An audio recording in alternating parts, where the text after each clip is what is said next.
Good afternoon. Good afternoon. Come in, please, and have a seat. Thank you very much. All right. Can I take a look at your passport, please? Yes, here you go. Thanks. And what is your full name?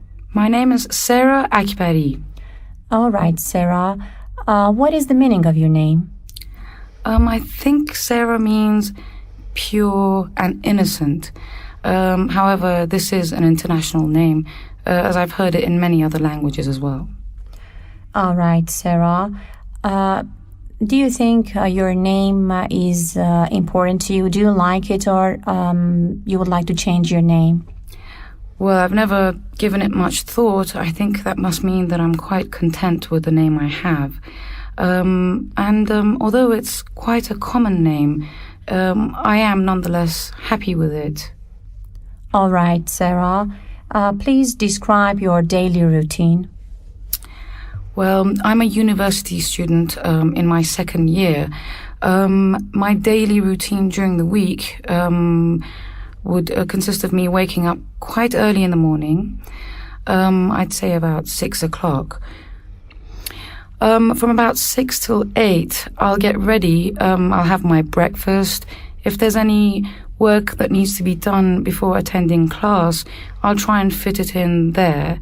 I take the bus to university, after which, of course, I attend the classes. Lunch times, we normally go off campus with my friends for a sandwich or a quick bite to eat. If we have more time, we might sit in the park and discuss some of the subjects we're doing. If I have classes in the afternoon, I'll return to campus and attend those. On a normal day, I'd say I'm finished at university by about 5 o'clock. And by the time I get home, it should be close to 7. After this, well, it depends on how much work I have to do for the next day, or whether or not I have enough free time, in which case I will sit down and watch some television or spend some time with my mother. All right, Sarah. What do you do on weekends? Well, preferably, I'd like to spend weekends relaxing and refreshing myself for the coming week. But there will be times when I need to sit down and do some studying.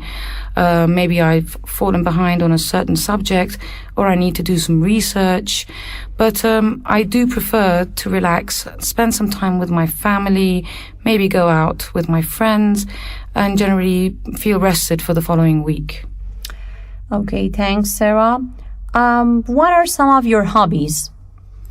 Well, if I have the time, I do enjoy going for a swim every once in a while. I also enjoy going window shopping with my friends and reading. But during university, you have so much to read that I sometimes don't feel like reading fiction during my spare time. Okay, Sarah. How much time do you spend with your friends in your spare time? Well, I like to divide that spare time between my family and my friends. Obviously, I see my family every day, mostly over a meal in the evening.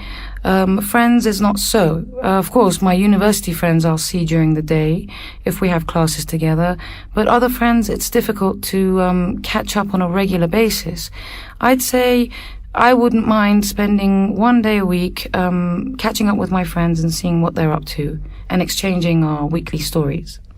All right, Sarah. Now we move on to another topic. I will show you a topic card, and I would like you to talk about the topic for about 2 minutes. You have 1 minute to organize your mind and think about a topic. Here is a paper and a pencil, and you can write down notes if you wish. Thank you very much.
Now you may start, Sarah.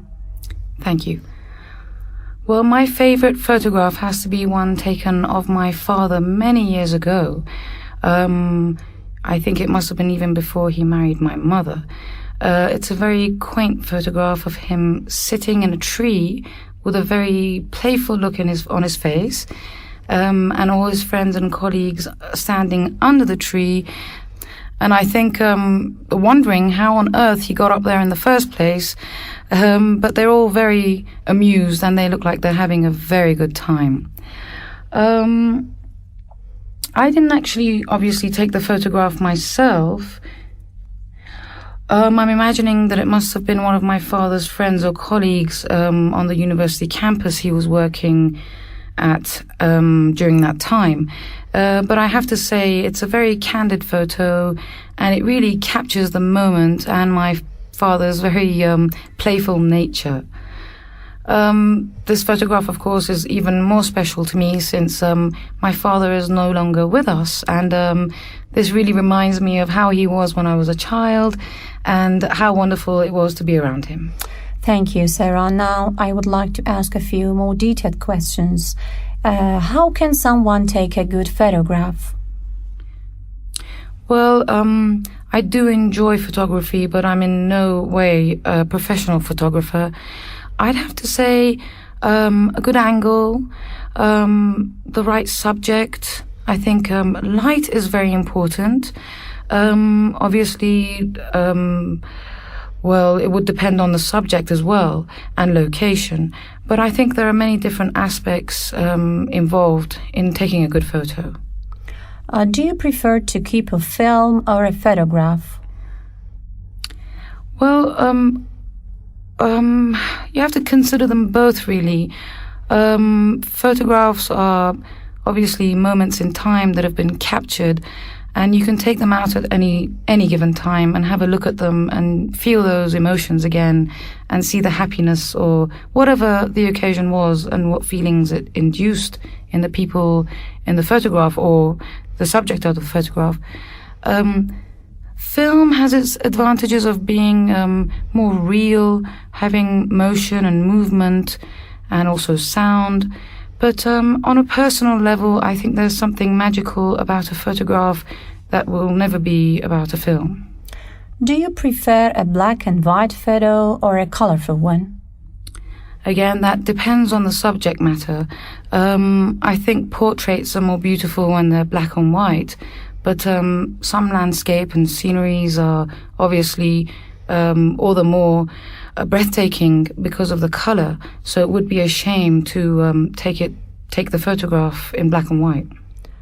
How do you feel when you look at your family album? A great sense of nostalgia.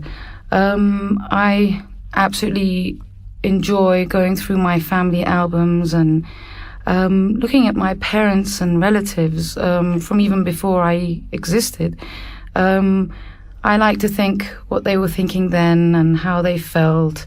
And the funny part, I think, is the way they used to dress. Or it's just such a beautiful experience to be able to go back and see what your loved ones look like, or try to imagine what must have been going on through their minds at the time when this photograph was taken.